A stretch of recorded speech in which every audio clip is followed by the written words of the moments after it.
Okay, I'll start again. Welcome, everybody. I'm Bob Pollin. I'm Jerry Epstein. Yeah, so we are already running late, but we built in that we're really not going to do 30 minutes of introduction. So we'll just do a brief introduction now. And just to start off, I think it's obvious why we would want to have a conference on inflation at this point in time. That said, it's never hurts to state and restate the obvious when it's useful to do so. So just why are we having this conference? Inflation has emerged globally after having been dormant for 40 odd years. So looking at the most recent statistics from the IMF, before COVID, 2019, the global average inflation rate was 3.8%. The year of the opening from the lockdown was 2021. Inflation was 6.4%. And as of this year through October, global inflation average is 9.1%. G7 countries, high income countries, inflation in 2019 was 1.6%, almost nothing. 2021 reopening, inflation is 5.6%, and this year through October is 6.8%. So as a result of this reemergence of inflation after 40 years, inflation itself and inflation control have become dominant topics in economics, economic policy, the news, how everybody thinks about the world. So obviously, it's a valuable time to start discussing this in a rigorous way. Responding to the emergence of inflation as a topic and as a central focus of economic policy has been the emergence of one dominant policy approach. Again, I'm saying things that I know are obvious to everybody, and we'll move beyond the obvious as the conference progresses. The obviously dominant approach is contractionary monetary policy as an inflation control tool. And by that, we mean central banks raise interest rates to slow economic activity, to raise unemployment, to weaken worker bargaining power, and in so doing, reduce unit labor costs and thereby reduce cost pressure, which then, according to that theory, gets passed on in terms of increased prices. So that's really the world in which we live in now. That's the predominant approach. And it's this is the approach that has been taken by basically all central banks, despite the fact that as we've lived through the last 40 years of neoliberalism, this variant of capitalism, neoliberalism, whose one of its main underlying premises is, of course, to suppress worker bargaining power, to shift the distribution of income in favor of capital and in favor, in particular, of finance capital. And so we're operating within that 40-year framework at present into a policy regime that is in turn focused on reinforcing those tenets of neoliberalism. So one of the, again, referring to something obvious, one of the purposes of this conference is to think about this dominant approach to inflation control and to recognize issues around inflation as not just being around price increases per se in a macro sense, but thinking about inflation and inflation control within the context of distributional issues, issues of distribution of income, wealth, and power. So, for those of you that have looked at the papers, you know that we have some really interesting perspectives on all of those issues, and we can explore them over the next 2 days. Another obvious point is that while we focus on distributional issues and try uncover these effects with respect to explaining inflation, it's certainly not sufficient for us to just try to understand the causes of inflation, whatever we may say they are, but to also think about the solutions. And that's why the title of the conference, Global Inflation Today, What is to be Done? So we are focused on solutions to inflation control. There are lots of approaches that have been introduced, many by people in this room, as alternatives to contractionary monetary policy as inflation control tools and inflation control policies. And the big issue that has come up again and again and again and again and again is, okay, are these really serious? Can these other alternative inflation control measures actually control inflation? And so that's the other big topic that we want to explore. And again, we have some great perspectives from the papers that have come out of this conference, and we hope to really address both these issues, understanding the causes of inflation, thinking about it in terms of distributional issues, and then understanding matters of policy, inflation control, effective inflation control. And when I say inflation control, what I mean is, how do we control inflation to the extent necessary, and to do so without attacking the well-being of the vast majority of human beings on the planet, without attacking the well-being of working people and the poor. And before I turn it over to Jerry, if you will indulge me, I want to relate a personal anecdote from some 35 years ago that I think my students have heard too many times, but I'm going to tell the story anyway, because it's relevant for this discussion. So here's my personal anecdote. So this was in Riverside, California. I was a assistant professor at University of California, Riverside. This was like 1987. And we had a distinguished visitor come to speak, and I can't remember his name, but he had been either planning minister or finance minister under Salvador Allende in Chile during the period of the the Chilean road to socialism under Allende from 1970 to 73, which was then overthrown by a violent coup in 1973 under General Pinochet, and the fascist regime then prevailed for 20 years and brought in these University of Chicago economists, so-called Los Chicago boys, who were there to develop what really became the neoliberal model of capitalism. So this is many years later. So 1987, we had this speaker at UC Riverside, and then we went out to dinner.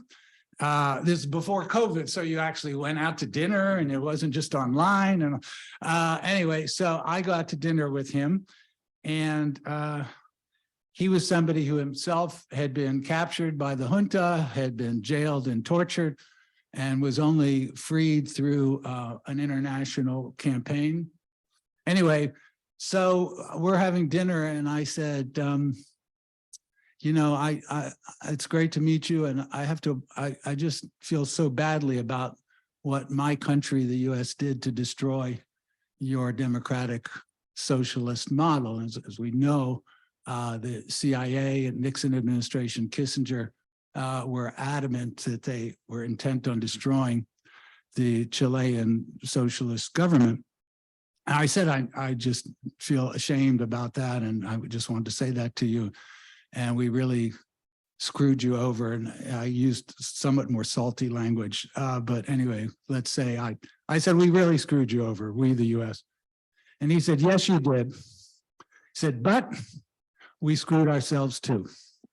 And I said, oh, what do you mean? He said, we screwed ourselves because, and this was coming from either the finance minister or the planning minister, we didn't know how to control inflation. We did not take inflation control seriously. We didn't have a model of inflation control within our macro framework that we had advanced. So we had, a year or two of rapid expansion, egalitarian growth, and then he said inflation took off and we didn't know what to do about it. Okay, that's my anecdote. So the point being that it isn't enough to criticize the neoliberal model. In my view, it isn't enough to say that we recognize the illogic or upward redistributive consequences of contractionary monetary policy. Yes, we have to have alternatives, and we have to understand how much and how well and under what conditions alternatives can work. And so I think this conference will be a great opportunity for all of us to explore that. So I'll turn it over. This is panel one, setting the stage. And I just want to describe the organization of this panel because it's going to be the same of the other panels. So this is going to take just a couple minutes for me to go through everything. So each panel is going to have 3 paper presentations, and each one will get 20 minutes. And then the discussant will get 20 minutes to discuss the papers. And then we're going to open it up for questions and answers. We're first going to open up to you here at Gordon Hall. And we're going to take a round of questions, 2, 3, 4 questions. Then we'll open it up to other panelists who might be out in cyberspace if they want to ask a question or two. Then we're going to open it up to a few questions from out there in cyberland. And then each of the speakers will respond to those questions and to the discussant as they wish, 4 or 5 minutes each. And then if we have time, we'll have a second round just like that. So that's how we are going to proceed. So today, the first panelists are Bob Pollin and Hanae Bouazza, considerations on inflation, economic growth, and the 2% inflation target. You have 20 minutes. Yeah, thanks. Yep, I'm going to stop after this, so you don't have to keep listening. Okay, so first I want to acknowledge my co-author, Hanae. And she said she wanted me to do the talking at first, but whenever you decide you want to chime in, that's fine. Okay, so yeah, how do we get which one?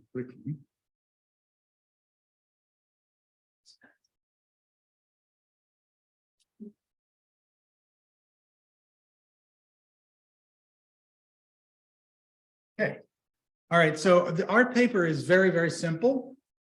A good warm up because some of the other papers are much more careful, detailed, complex. So we ask two very simple questions, which is, first of all, what is the relationship between inflation and GDP growth?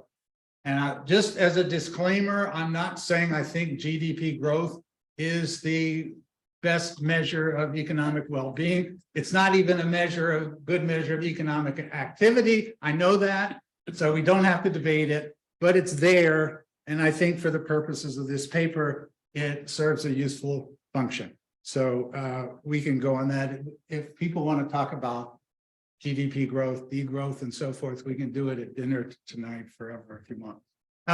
Okay. So that's the first question. What is the relationship between inflation and GDP growth?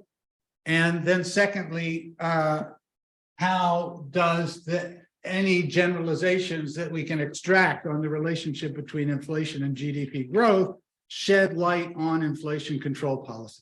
So, and as I just said in the intro comments, we all know this, the predominant inflation control policy globally is contractionary monetary policy, i.e. raising interest rates to slow economic activity and in particular to raise unemployment and to weaken worker bargaining power. Now, the contractionary monetary policy framework is set in terms of what is known as inflation targeting regimes. Inflation targeting is specifically a variant of monetary policy, but it really becomes a framework for overall macro policy. Inflation targeting with the specific target set throughout the world of a low single digit inflation as the inflation target. So having just looked at a recent website that tracks these things, 74 countries globally currently operate with explicit inflation targets. The inflation target for all of the high income economies is a 2% target. So when we say inflation targeting with respect to advanced economies, we're talking about a 2% inflation target. Now, if you look at middle income or less developed economies, lower income economies, most of them are also operating with inflation targets, and the inflation targets are slightly more flexible, maybe 2 to 3%, 2% with a 1% band either way, and so forth. But basically, they're not really too far off from operating within the same rubric of a 2% inflation target. Okay, that is the dominant policy framework. As we know, a lot of alternative policies have been introduced. Again, many by people in this room. And what are the ones that have been most prominent? Windfall profit tax, stricter antitrust enforcement have been introduced by the Biden administration. So they are hardly outside the realm of mainstream political discourse. Further, enforcement of speculation on commodities futures markets. One of my favorites, since actually years ago, I was active in establishing these regulations on speculation commodities futures markets with Dodd-Frank. They're decent regulations, they just aren't enforced. Targeted price controls. And then, thinking long-term, short-term sets of policies, infrastructure investments that can relax supply constraints and in the short run, and obviously advance productivity in the long run. And then the green energy transition, which will have the benefit of eliminating the overwhelming impact of oil prices and the volatility of oil prices in setting overall inflation. So all of these things are in discussion. They just aren't being enacted. Now, a big reason why they aren't being enacted is because orthodox economists reject them outright. And so here's just a couple of quotes from Larry Summers. Excess profit tax, he says, is dangerous nonsense, equivalent to former President Trump proposing that people swallow bleach as a way to control COVID. Antitrust enforcement, he calls hipster economics, just a kind of silly thing that has no worth whatsoever. And he also invokes, he said, the professional consensus, not just me, Larry Summers, that thinks this, it's the profession thinks that this is silly nonsense. Okay, now, I want to say that, and I hope this maybe will come out through the course of the conference. I want to say that there's a reasonable chance that these alternatives that have been proposed are not as forceful as contractionary monetary policy as a means of bringing down inflation. But do they have to be? And the question is, whereas contractionary monetary policy, we can make an argument that the cure is worse than the disease.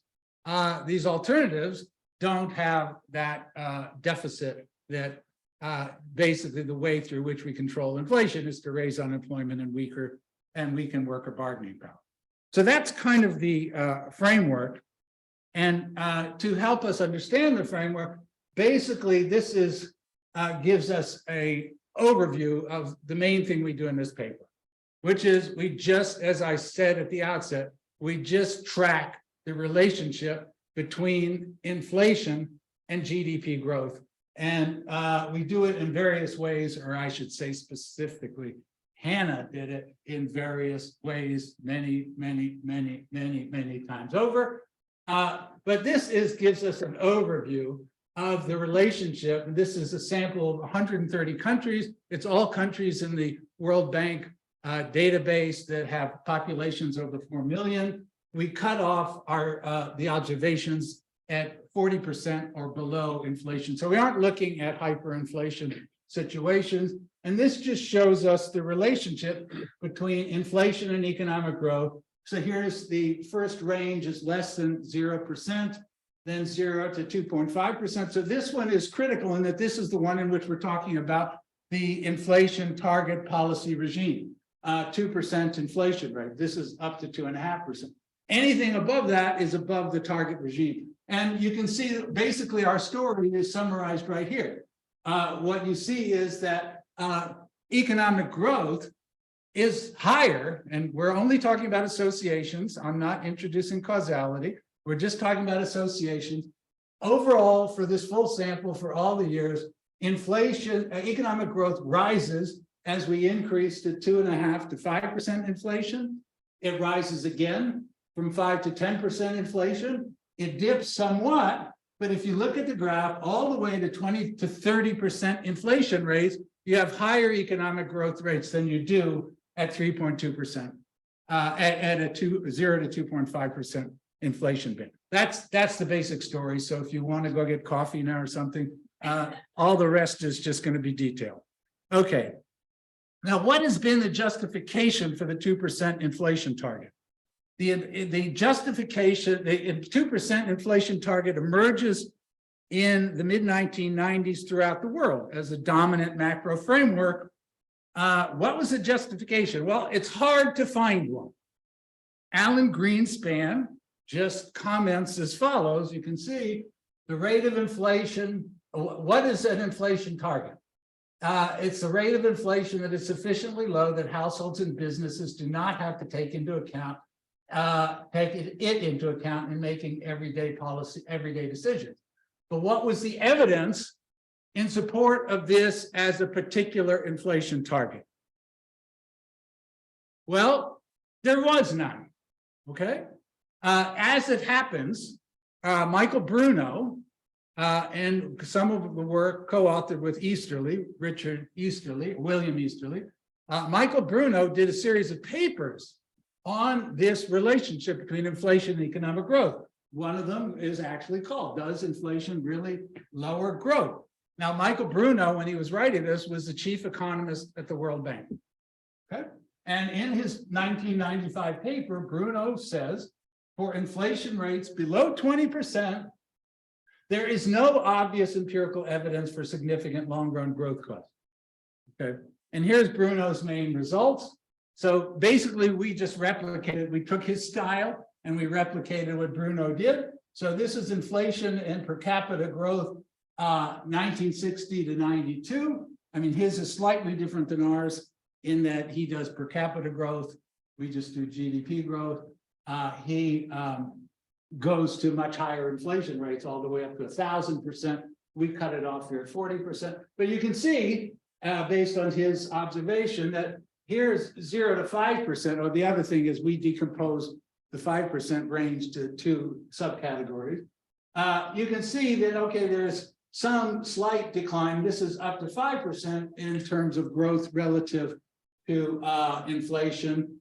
But then he also says, well, let's look at the period prior to the first oil shock, right? 60 to 72. And he says, look, actually, you're observing economic growth rising from 60 to 72 as we move up to higher inflation rates up to 20 to 25%. Even at 20 to 25%, economic growth is faster than at 0 to 5%. That's Bruno. So basically, what we've done is to follow this Bruno model. I myself have done more formal models. This is a descriptive framework. And there was literature around the time that Bruno's paper came out that was more formal econometrics. If you read it, there is no consistent result. The results are highly sensitive to your sample, highly sensitive to the exact specification. People are trying to do alternative nonlinear specifications, and they come out with different results, which is one good reason to go back to doing descriptive evidence, at least to start out, and including myself with Andong Zhu back in 2006, that for our full set of countries, we found an inflation turning point relative to growth between 15 and 18%, but it varied by country and so forth. Okay, so what we did, as I mentioned, Hannah and I, we looked at 130 countries over this full period, and we decompose our aggregate results by country, income levels, decade by decade, and then we also extracted the years in which we have oil shocks to see if we get any different results. I'm going to go through it real fast. You already saw this one. Now, this is for high income countries. You got the same pattern. We go up to faster economic growth, up to 5 to 10% inflation, even at 10 to 15% inflation, and at 15 to 20% inflation, you have faster economic growth on average than you do at 0 to 2.5%. We do get a somewhat different pattern. This is upper middle income countries. You don't get a growth benefit at higher inflation rates, but basically, roughly speaking, you have stable growth rates across the board in terms of inflation range. Now, lower middle income countries looks like the aggregate. We're going all the way up to 5%. This is the 5 to 10% range, all the way up to 15 to 20%. You're getting faster growth at these higher inflation ranges. Okay, low income countries, more or less like the upper middle income countries, we don't really have a pattern. Then we do it by decades. And I'll just run through real fast. These are the 1980s. We've got this upward pattern with a little dip and then back up. 1990s, upward. Here's our 0 to 2.5%, 1990s, 3.1% average growth. We actually never get that low again in the 1990s. 2000s, same story. 2010 to 2019, same story. 2.8% average growth at 0 to 2.5% inflation. We basically don't get to that level until we hit 20 to 30% inflation. Then we do it we extract the years in which the global average oil price increased by more than 30%. Pretty much the same result. Okay. So, conclusions. No evidence in support of 2% inflation target if what we think we care about is GDP growth. Now, it may be that we don't really care about GDP growth, and maybe that's part of the solution. If we are saying that macro policy is about promoting GDP growth, there is no evidence whatsoever, and there never was, to support a 2% inflation target, that we will get in higher growth rates in association with inflation all the way up to the 10 to 15% range, sometimes higher. Now, as we saw, there were some exceptions in terms of middle income and low income economies, but even here, where we had more or less this flat relationship between inflation and growth, there's certainly no benefit. We don't observe any benefit by sustaining inflation within the 2% or even 3% inflation target. High income economies clearly are paying a significant cost. Foregone GDP penalty. I'm sorry about that. And I think it's a guy calling about dinner for me. I'll work on that later. I'll be done in less than 5 minutes. Then I'll take the call. Yeah, so high income economies are paying a penalty by trying to sustain inflation within this target range.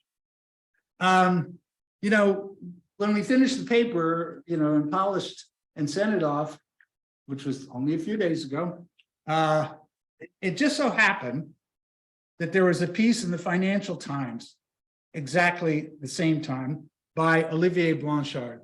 And I would argue that of prominent mainstream economists, Blanchard is among the best. I've learned a lot by reading Blanchard over the years. Anyway, there's a piece from last Tuesday in the Financial Times, and the title by Blanchard is, "It's time to revisit the 2% inflation target." Okay, and I'll read you the first paragraph. Back in 2010, Giovanni Della Riccia, Paulo Maura, and I argued for a 4% target for inflation. At the time, central banks overwhelmingly rejected the idea. Okay, now here's the punchline. Why? The reason was not so much disagreement with the logic, but the perception of a risk that if they were to do so, they would lose credibility. Why would they lose credibility if there's no evidence in support of a 2% inflation target? Well, Blanchard doesn't tell us why. He just says they would lose credibility, that this idea of a 2% inflation target is baked into the reasoning of central bankers, top policymakers, top mainstream economists, and they just all accepted this. They descended on this. They're still operating within that framework, and there's no evidence to support it. None. There never was, as Blanchard acknowledges, at least indirectly.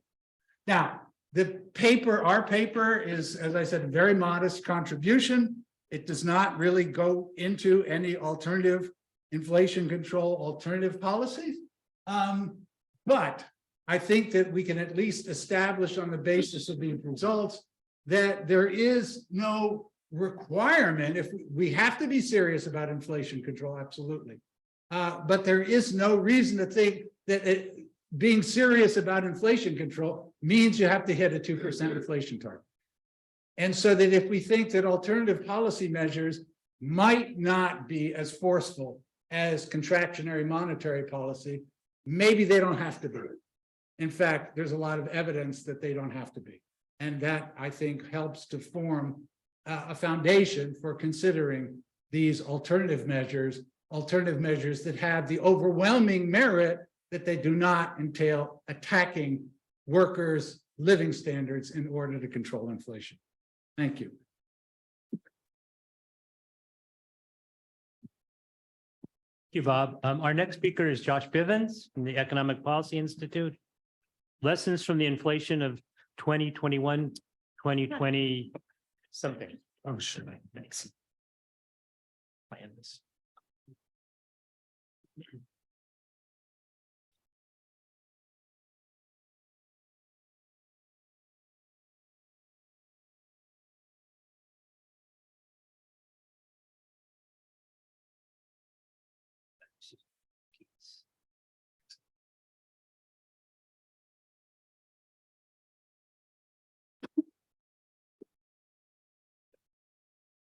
Okay, thank you so much. And thanks to Jerry and Bob and all the organizers of the conference for having me here.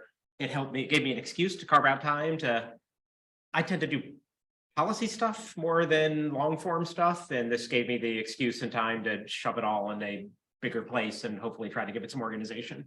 And so this paper is really just kind of an overview and of the inflationary episode of the past, I'm going to call it 18 months, 20 months. It's a diagnosis of where it came from, where it might be headed, ends with some thoughts on policy lessons, as well as some lessons maybe for macroeconomists. To put really bluntly, just to echo what was said in the introduction, inflation seemed really dead in the United States as a major policy concern for decades. And my take was that wasn't a coincidence. It was tied up very much as a result of a concerted, decades-long, too often bipartisan policy effort to sap the bargaining power of workers. And this sapping of bargaining power was a disaster on many fronts, led to inequality, it led to anemic growth in living standards for these workers, but it really did help you control inflation. And so my sense was, we may want to undertake a regime change in the labor market that restored bargaining power. That really would raise the problem again of what to do about inflation. But in 2019, my sense was we were not there. Like that was not the world we were living in. And so the question is, are we no longer in that world? Has everything changed? Or is it just really the lesson, like it takes a shock as big as pandemic and war to overwhelm that decades-long policy effort? And once those shocks recede, we'll just go back to the sort of the pre-COVID way of things where workers had no bargaining power, inflation was controlled on that basis, or is something different going to happen? My sense is, whatever, I'll get there. I would bet we'll probably return to the previous policy regime, but I do think shocks will happen. Like if this is, you could call it, there's a million reasons to think shocks will happen in the coming decade. Climate change is the obvious one. And so it's just, again, to echo the introduction, we just should have a bunch more tools in the policy toolkit to handle them. So this is the overview. This is what I'm going to argue in the talk, and I do it in some more detail in the paper. And I'm going to, my co-author, Asher Banerjee, couldn't be here today, but is a prime contributor to this as well. So the source of the current inflation, I can't tell audiences I'm in front of. This may be a much more receptive audience than the one I generally talk to in DC about the source of the current inflation. It's not, in my view, generic macroeconomic overheating. The level of aggregate demand has just been kept well above the level of something like potential output for too long. Instead, to me, it is just historically large sectoral shocks. And then, to me, surprisingly large labor market ripples coming from those shocks. And I will think that labor market story is a key part of this. So I'll spend a lot of time on that. So what is the difference here in those two views of the world? Overheating requires cooling. Like if you really do think the level of aggregate demand is over the sort of permanent level of potential output, you need to do something to get them to come together. If you think instead it's a story of sort of shocks and ripples, and you think those ripples are largely temporary, mostly requires patience and then planning for future episodes to have better tools to deal with this. I talk a little bit about some hindsight stuff. Is there anything we could have done differently? I think there's some in real time. I just think on the fiscal side, not really, but if I could be transported back in time, is there anything I would have done to tailor fiscal relief better? Maybe. And then I do think the one argument that has some real plausibility for why interest rates should have been raised sooner in this current episode is all about housing prices. I don't think it's a great argument, but it's the best argument. And so going forward, I think we really need to resuscitate better theories of inflation and really get them in the minds of people who write about this in DC policy circles. I'll just say right now, the median reporter in DC who has this beat, even if they're non-ideological, they're utterly convinced by the overheating story. Like the story is, we overstimulated the economy and we're going to have to pay the price for it. And it's the fault of all the people who overstimulated. That's, if we have a recession, blame them. And we should have a recession because that's what it's going to take to rein it all in. So, and then I have some speculative thoughts about other stuff going forward. But just in terms of sources of today's inflation, again, I think the simple story of macroeconomic imbalances is not very compelling to me. I think the evidence against this view is basically one, the international evidence. I think two, actually try to seriously compare actual and some measure of potential GDP relative to pre-pandemic projections. And then I think there's some real evidence in regards to labor and profit shares about the overheating story. I'm not going to present any evidence on the last two bullet points, but I just want to say it.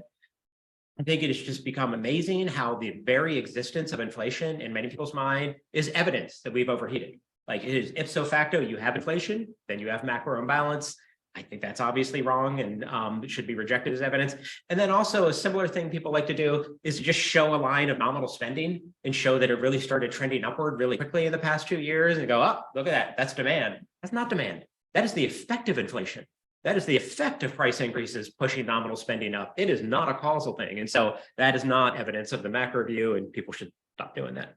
On the inflation, the international evidence, the first part of evidence, this is just, this basically compares core inflation. So a lot of people like to just throw out the international inflation evidence on the, oh yeah, everyone knows, but Europe gas is really important to them. And so that's what it's about. And it's not true, even in core measures of inflation. This is a measure of inflation over the previous year from September 2022 to 2021.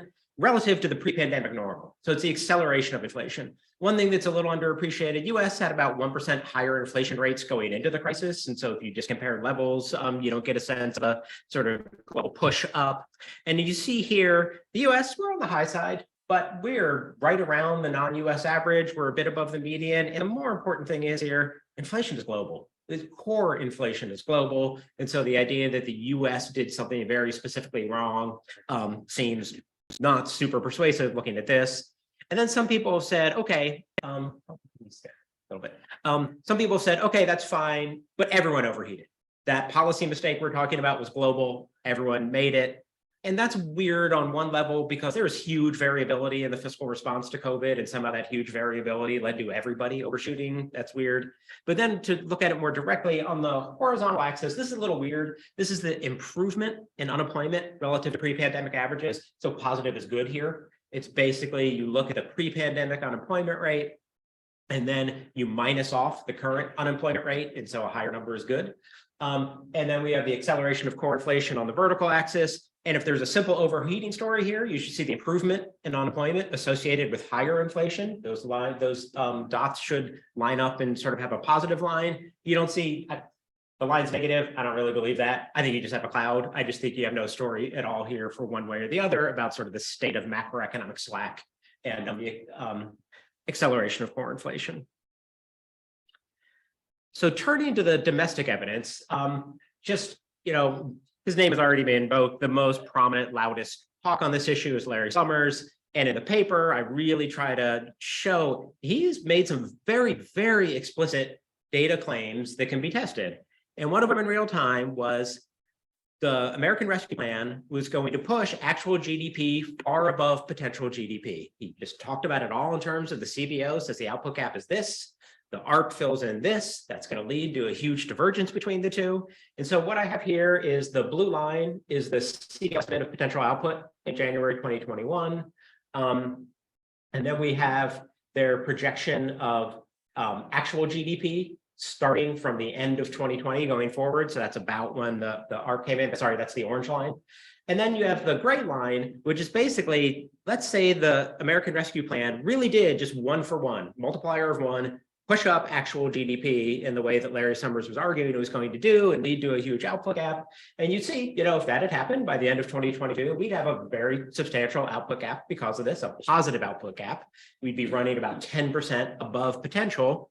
But then, yes, and so that's the argument. It's a nice argument. It makes sense. And then we can see, did that happen? And so this slide basically looks at potential and actual GDP, both relative to CBO projections pre-pandemic. In pre-pandemic, there was no inflation projected, there were no interest rate spikes projected. So these things go in line with what that should have led to a world, all else equal, with no inflation or interest rate spikes.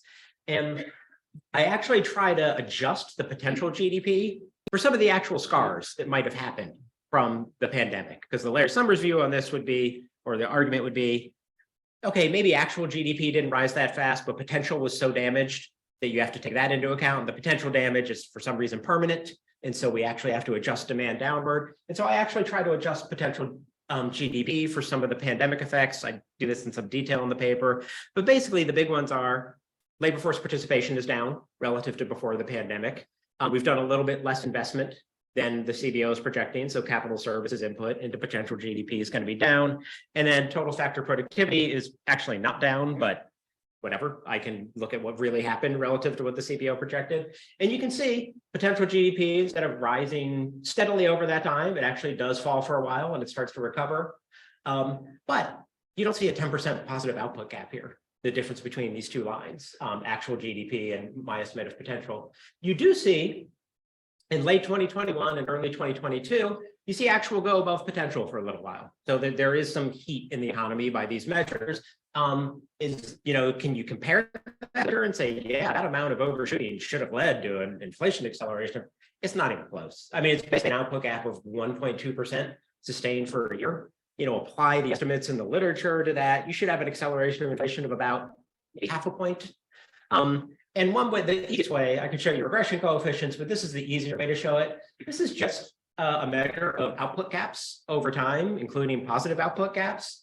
And that blue line, the orange line is my adjusted measure. There's a positive output gap sort of in 2021, 2022 there. But we've seen ones that large before. Like we saw an output gap as large but sustained for years in the late 1990s, and no one talks about the great inflation of the late 1990s. We saw it again, something close to it in the 2000s. So this is just unremarkable, and yet inflation has been remarkable. So I don't understand how this unremarkable story leads to a remarkable one.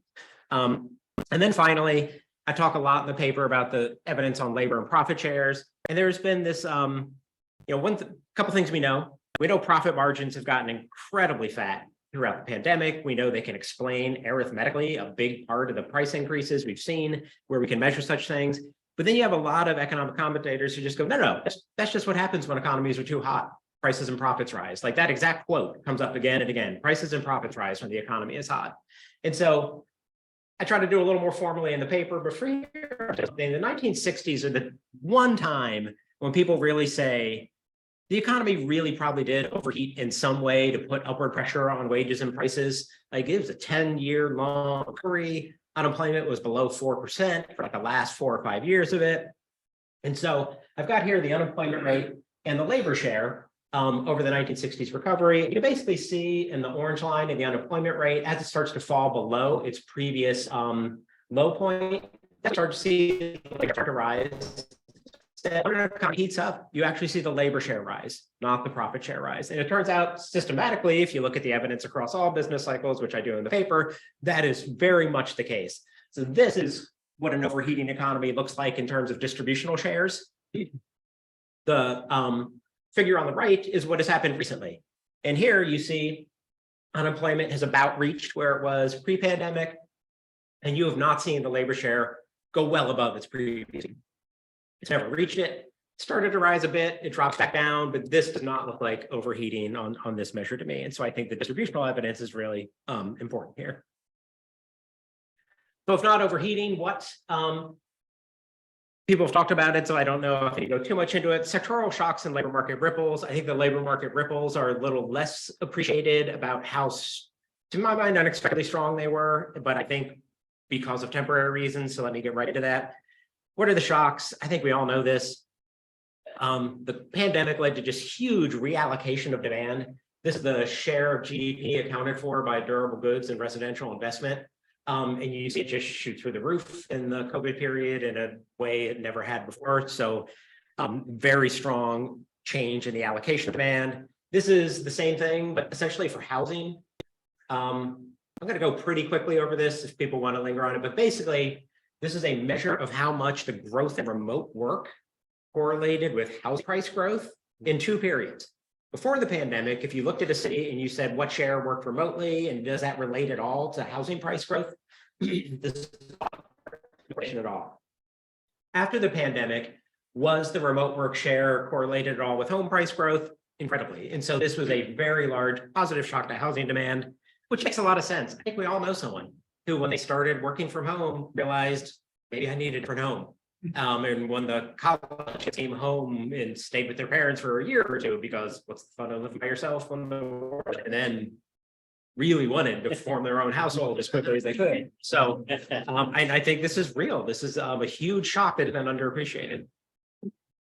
So those are the shocks. And I would also say both of these things, shocks to durable goods and residential investment, came to the supply chains that provide materials for those things collapsed also because of the pandemic. And so I think I want to turn to the ripples because this is where I have maybe something useful to say. I would say I think the ripples this time in terms of what I mean by wage growth in response to were unexpectedly large, given to me anyhow. And I was trying to think about why, and I do think there is some very specific labor market stuff going on in 2021 in terms of temporary boosts to bargaining power for workers that really can explain a lot of it, but is not persist going forward. And 2 really big ones. 2021 and early 2022 saw a historically large wealth buffer for the bottom 60% because of the pandemic aid. They can afford to be substantially choosier in their job search. And then 2, I think the effect of just mass layoffs we have never seen combined with a rapid simultaneous reopening basically meant that a lot of the frictions that give employers monopsony power over their workers were just broken. You have, any frictions when the workers are like off, that's bad. But the only good thing is they're no longer tied to that job and sort of have frictions that keep them there. They are free to shop around in a unprecedented way. And so, first, why did I expect the ripples to be smaller? That's fine. Two things. If you look the right side, this is basically wage growth and inflation lagged 2 periods.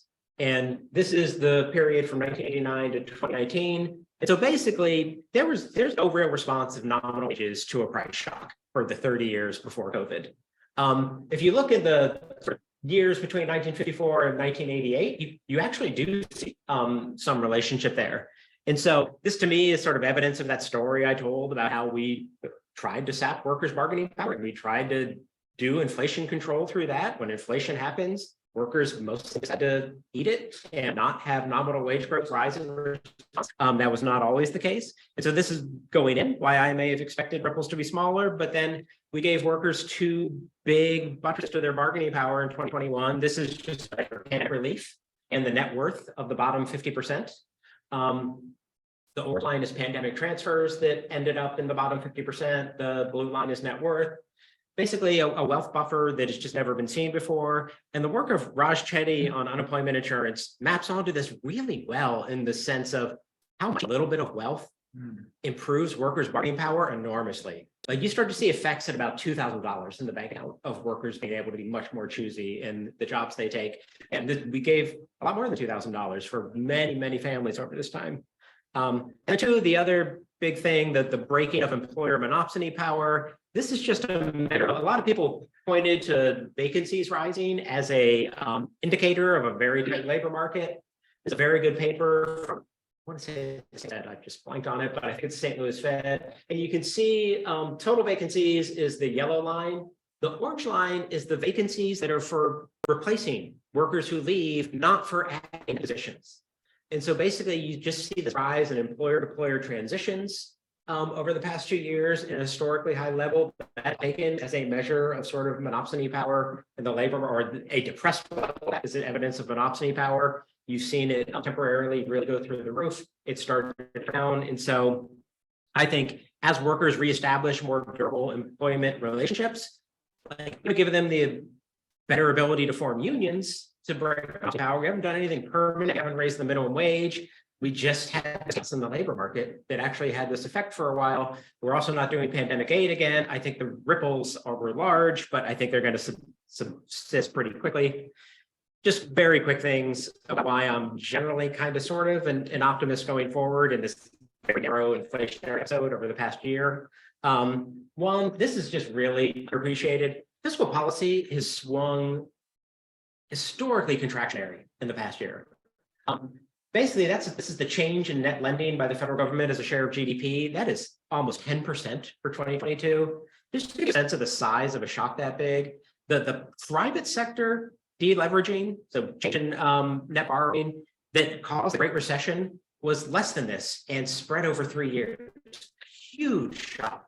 Now, that said, we really do have a lot of strong sources of demand growth to absorb it. That's why we haven't repeated the Great Recession in the phases. But this is a heavy anchor on demand growth going forward. And this is one reason why the criticism of sort of monetary doves, like, what, do you want to do nothing in the face of this? Is not nothing. This is really contractionary macro policy. And if you know this is happening, then maybe you don't want to raise interest rates to 20% like the Volcker shock, because you know this is other reasons. So fiscal policy is really contractionary. Wage growth is even as unemployment falls. And so this again says to me, like, these temporary workers were in the 2021 or 2022. That blue line is earnings growth. It's got a break in it because the pandemic and composition did crazy stuff to wage rates were distracting. So I just, but basically that blue line is quarterly earnings growth, average hourly earnings. You see it peaked at about 7%, and it picked up today a bit on the jobs report, which was a little weird, but it has been running below 4% for a while. Even as unemployment falls, this is not the way it's supposed to work. Falling unemployment is supposed to steadily push that up, not have that normalize. And then we just see, housing is falling like a stone. That's the measure on the left, and the global supply chain pressure index that the New York Fed tracks is also falling like things are normalizing. So I think we're going to see some. And I think I have like 3 seconds left. So just the wrap up is just one, going forward, I think we need to take sectorally driven inflations much more seriously. We need to make analysis of distributional conflict much more considerate inflation and think about what it means. And then I do think happy to do it a little bit more. There's a lot of links between housing and inflation that we should be thinking about better. Easiest one is it's just way too backwards looking how it's measured in the CPI. That can be fixed, I think, relatively easy. It can be fixed. BLS has an external paper shows a series that fixes it. They should publish that. It's like probably deeper stuff there as well. But wrap up for now and just say thanks and looking forward to the discussion. Thank you, Josh. Our next paper is by Tom Ferguson in Boston and I and Servaas to TU Delft. They're going to be presenting from cyberspace. So let's see how this goes.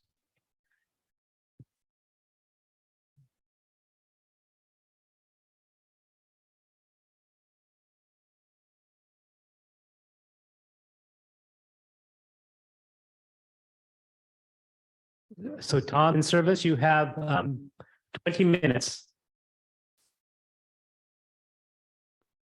Okay, Jerry, you actually came in slightly garbled. I think I'm not sure whether Servaas can hear us or not. Yeah, hello, I can hear you. Okay. Well, okay, we agreed Servaas is going first, and so he will just present a good chunk of the paper, and then at some point I'll jump in. Yes, thank you very much. Thank you very much to Bob and Jerry for inviting me. I hope you can. Yeah, the slides are there. I'm having an assistant because even though I work in a University of Technology, they didn't select me for my technological expertise. I think they decided to hire me for something else. So I'm a bit helpless, but I'm in good hands. Yeah. So the paper which we wrote has the title "Myth and Reality in the Great Inflation Debate" and a critical reappraisal. I think the starting point for the discussions between Tom and me is that we were really unhappy with let's say the debate, let's say more or less the media debate or the standard debate on inflation, the causes and also the potential remedies. And that has sort of motivated us to write this paper. We have framed the presentation around myths and then a reality check. So we start with a myth which is put forward in these debates, and we then provide what we think is a necessary and also healthy reality check. That is the critical reappraisal. I think so. That is the basic structure. The overall argument has to do with the fact that, in a sense, it is what Bob Pollin already said. We are dealing with a problem that we are imposing on ourselves. So we say, okay, we have an inflation target of 2%, and if inflation is higher, then it is a problem. Then we are doing worse, but because we are saying if we want to tackle the excessive inflation, the way we do this is we use monetary policy exclusively. That is, again, an act of self-limitation, but it is also an act of self-harm because there are other tools in the toolkit, all other policy tools which could be used to bring down inflation and to manage inflation. Yeah. So with the dominance of monetary policy, I think comes the ignoring or the downplaying of fiscal policy. And this particular combination of monetary and fiscal policy in the current conditions is really well. It's not the best of all possible worlds, but it's probably close to the worst of all possible worlds. Yeah. So that is the macro policy response. monetary fiscal policy response with monetary dominance. I think that is one of the sort of the general themes which runs through the paper. Okay, let me now go to the myths. And the first myth, so we go back to the first myth, is that, okay, we see inflation, and inflation is mostly caused because of a positive output gap, that this demand is too high, and the next step is demand is too high because of the Biden stimulus spending, but and perhaps stimulus spending is even the wrong word, because we have to say it's pandemic relief spending. Yeah, it's not just that the Biden government was trying to give a boost to demand and to the economy. This was an emergency, a health crisis, and the whole point about the pandemic relief spending was to target to give income support to all households. So the difference between the policy response to the big financial crisis of 2008, 2009, in which, let's say, the income support or policy support was completely targeted to big banks and big financial institutions. This time around, there was pandemic, there was relief spending, but it was really targeted, and much of it actually went, let's say, to the households and individuals who were most in need of pandemic relief. Yeah, so we are talking about two different programs now. This particular program, which was quite successful in many ways, is now blamed for having caused the acceleration in inflation, which means it is now hurting the poor people, you could say, who were supposed to be helped by the relief spending. So it's like a perverse outcome of maybe a good intention, but people like Larry Summers, who has been mentioned so often already, would probably say that is not good intentions is not what matters. We have to keep cool and look at what the actual outcomes are. And he's saying this is leading to inflation and it is a social problem. Now, the problem with that particular hypothesis is that it is simply not true. Yeah, the point is that inflation accelerated in time. It happened at the end of 2021 and in most of 2022. Inflation accelerated long after the pandemic relief support programs ended and the disbursements were indeed given. Yeah, there's no synchronization between the disbursements of the income support and actual inflation. There's a time mismatch, and that's already a big problem. Even worse, the spending hasn't been, or let's say the income support has been received by households, but it has not been spent on in a massive scale. Yeah, there is recent research. This is an NBER paper by 4 authors, Parker, Schild, Earhart, and Johnson, who looked at the 3 rounds of pandemic relief, the first one under Trump and the 2 other ones under Biden. And they basically showed that only a small part of the income support has been spent. And the 3rd round, the Biden support program of March 2021, these authors do not find any impact on consumer expenditure of that biggest chunk of pandemic relief. Yeah, so there is a very clear empirical case that the things do not add up. Yeah, it's difficult to blame, or it's impossible to blame the acceleration in inflation on the particular pandemic relief programs. Josh Bivens has already shown that fiscal policy has been throughout the Biden administration, the period of the Biden administration has been very contractionary. And there's another indicator developed by the Brookings Hutchins Center on the fiscal policy stance, and it also shows that fiscal policy has been contractionary, subtracting from demand during the second half of 2021 and for the whole of 2022. Yeah, so if you go to the next slide, you can see the mismatch in timing. Tom has written 2 pictures worth thousands of words. We see that we see the peaks in pandemic relief happening in April 2020, January 2021, March 2021.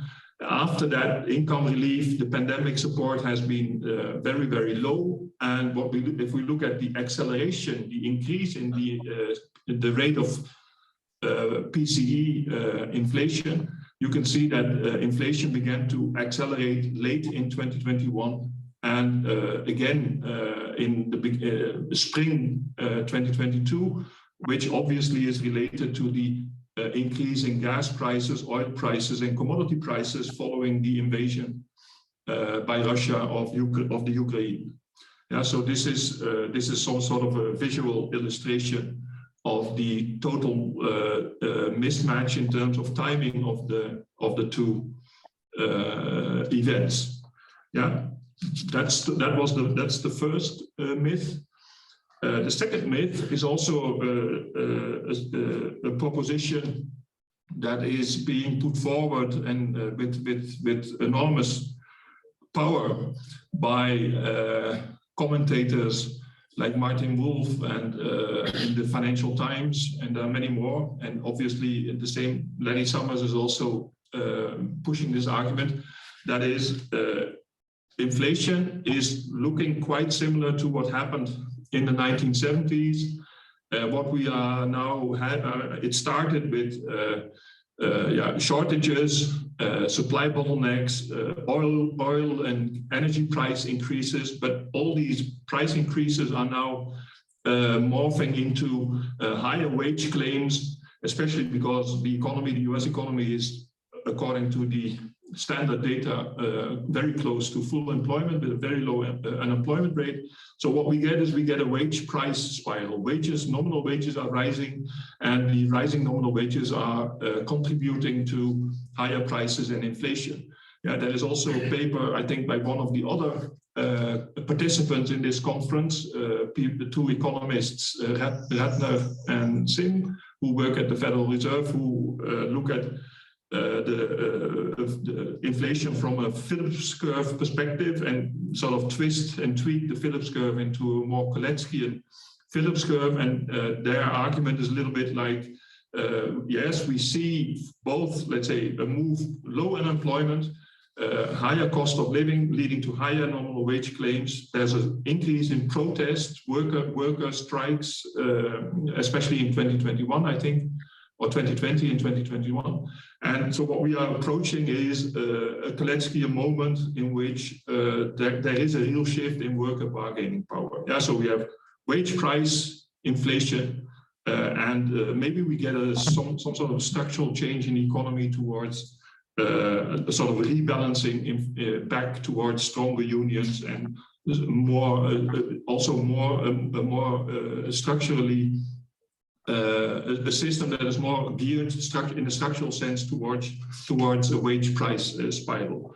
Now, our reality check is that this is not really the case. If you look at the data, US inflation is very strongly caused by higher import prices. In the paper, we show that using the results by Lance Taylor and Nelson Barbosa, that import inflation, higher import prices really matter for higher consumer price inflation. Higher energy prices obviously are a big factor. And Josh Bivens was one of the first people to highlight the fact that we have rising profit margins, and instead of talking about the wage price spiral, it is much more appropriate to talk about the profit price spiral. Yeah, so the current context is very, very different from let's say the traumatic stagflation of the 1970s,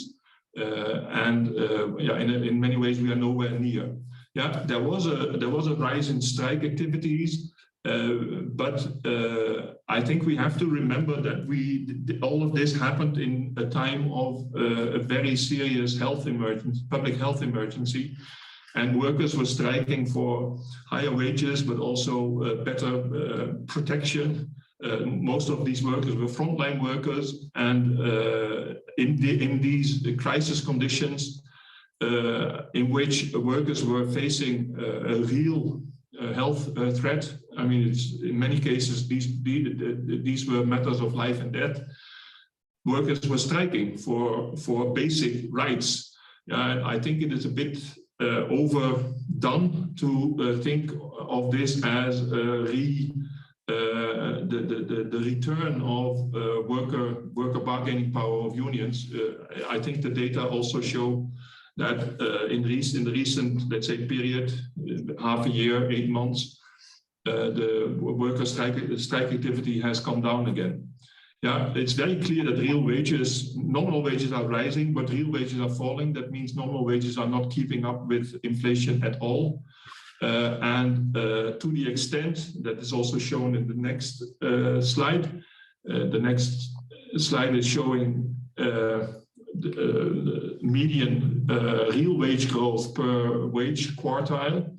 And the average is still, I mean, if we look at the average real wage growth, that turned negative in March, April 2021, and it hasn't remained negative. If you look closely, you can see that the real wage growth has turned positive, especially for the first, that is the lowest wage quartile, and the second wage quartile, and that. I mean, that to some extent is good news, you could say, but the whole point here is that this has to do this has much to do with the fact that these are, in many cases, lowly paid frontline workers who work in jobs where the health risks have really increased in an absolutely non-marginal manner. So these people were already lowly paid or underpaid, and now with the arrival of COVID and knowing what the consequences are, they have to deal with. I mean, they have to ask. They are asked to return to their jobs after the lockdowns. But the problem, of course, is that with the understanding that the health risk associated with your job has changed, your whole approach to what the job should bring in terms of protection and also insurance, but also in terms of wages, has changed. So what we see here is what can be called a repricing of the job of these key frontline jobs. And it's more about that. I mean, it's more about this than about workers having greater worker bargaining power. Yeah, let me quickly go to myth number 3. That is the one which says that yes, the labor market is tight. We are close to full employment. The vacancy ratio is high. There are shortages all around.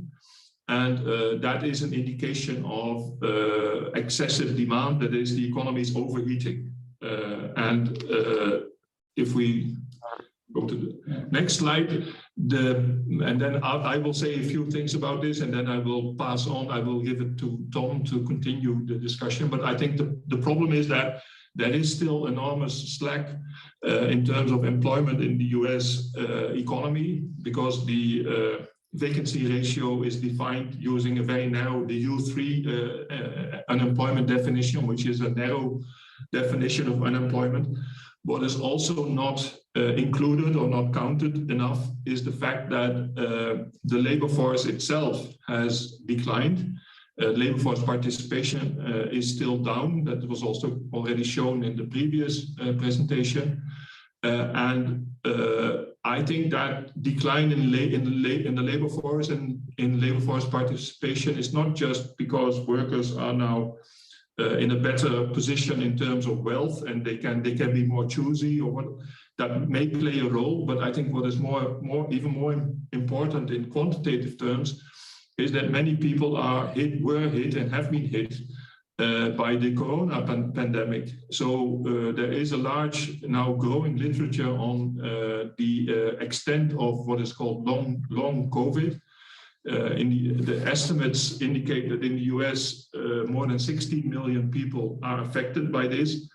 And out of these 16 million people, there are about 2 to 3 or even more active workers, people who were working, part of the labor force, who are affected and who are to more or less to a degree, larger or smaller degree, now incapable of working 40 hours or even fewer hours, which means that there is a decline in the labor force, but much of that is due to it's still the after effects or the life effects of the corona problem. Yeah, so this is one big structural problem. So we have inflation because of a supply side problem, and that supply side problem is actually related to labor, but not to the fact that the demand for labor is so high, but it is also because, or even more so because the labor force itself has become smaller, precisely because of the health crisis. I think at this point I will give the floor to. Very quickly, I think I'd better just honor your time thing and just skip directly. We dismiss, I made the slide 13 perhaps. Not 12, 13, and which basically we dismiss the spending. When you actually study who spent what during the pandemic, it's just not the case that there was a surge of spending from relatively non-affluent people. What there was instead is our story on slide 14, which is the heart of this paper. It's where we introduce the Prince of Denmark in Hamlet. There was a huge wealth effect. And the fact that almost nobody, in fact, well, as far as we know, nobody in any country has raised this issue is remarkable. I mean, you saw one of the greatest surges in housing and stock markets ever. And if you just take ordinary estimates of the wealth effect and plug those in, you get a sum equivalent to half the entire Biden stimulus. The math is in our paper. So it's like, yeah, there was a surge in spending in the later part of 21. It's coming from, well, the biggest chunk of it is coming from the super rich, actually an enormous amount from just the 1%, but then also the top 10%. That's very much that. I mean, that's the heart, the takeaway out of this paper is what's been missing is, and you can see the problem where we're going, just to connect to what Servaas said earlier. If you're going to do quantitative easing to save the economy and you create giant wealth effects and then you have a supply interruption, well, you should expect a real zoo. That's what you've got. Now, to try to finish, since, I got what I'm calling the Austrian bus, because when I was in Salzburg, I used to get these bus schedules that would say go out at 11:07. We're supposed to end at 11:02, and we're 3 minutes past that right now. We don't think inflation is anything like debt. The way we see it is, first of all, you've got to take the labor market seriously in its connection to the health system. The U.S. health system has been disastrous for many years. We all know this. But like Biden's, we all thought that Biden would do better when Trump came in. When Trump went out. That's not really what happened. They never did set up a system for monitoring COVID or any other diseases with national samples that can tell variants. And the CDC, Center for Disease Control, and OSHA have never gotten around to mandating ventilation standards. It's actually worse. The CDC has just been very slow at every point to acknowledge, not just when Trump was there, but after Biden came in, on the importance of ventilation. There is the easiest way for people not way into this discussion to see is probably a Twitter exchange between Kim Prather out in San Diego in that, I think, at Oceanographic Institute with Rachel Walensky, the head of the CDC, about 3 weeks ago, where she just finally says, come on, you got to stop telling people to wash their hands. This is a ventilation problem. And you need to deal with it. Well, they haven't dealt with it. They haven't put any real requirements on anybody except meatpacking and one or two other special cases, hospital workers. But even that has actually been backsliding a bit. Okay, Tom, I'm really sorry. I hate to interrupt this because it is really interesting and important, but we are out of time. And so okay, if you can add some things here in the discussion, in the response to the discussants, but I'm sorry, Servaas and Tom, we do have to move on. Sure. Okay, thank you very much.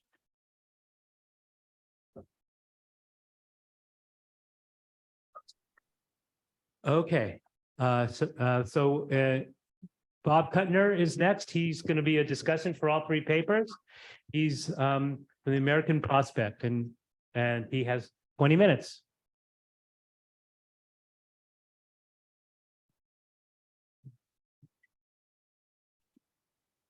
So just want to remind the panelists, you should keep track of which parts of the discussion, and then we'll have questions, which of those you want to answer.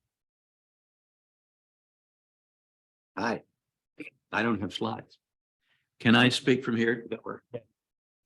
Well, first of all, let me just say, this is just extraordinary. This controversy has been going on for the better part of a year.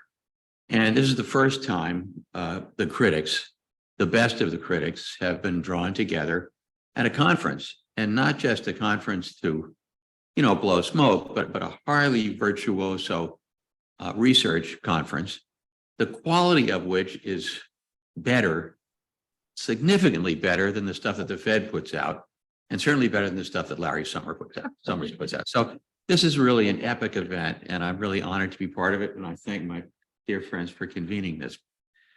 Wow, how to summarize all this stuff. So what we have here is a kind of a tour de horizon, and also a tour de force. We've got a whole look at all of the things that allegedly are responsible for inflation, and one by one, they have been just demolished. And I think the Bob's paper with Hanae is a wonderfully targeted piece of work that just shows that they're within enormous ranges. There's no correlation between the inflation rate and the rate of economic performance, which means that we could have a 3%, 4%, 5% rate and do just fine. And as Ferguson and Storm indicated, that would have distributive effects, right? If we and also Josh indicated this, that if we did not make war on labor's ability to get better wages by having overly tight monetary policy and by blaming labor wrongly, then we could actually get some wage growth. So the implications of this are just really powerful.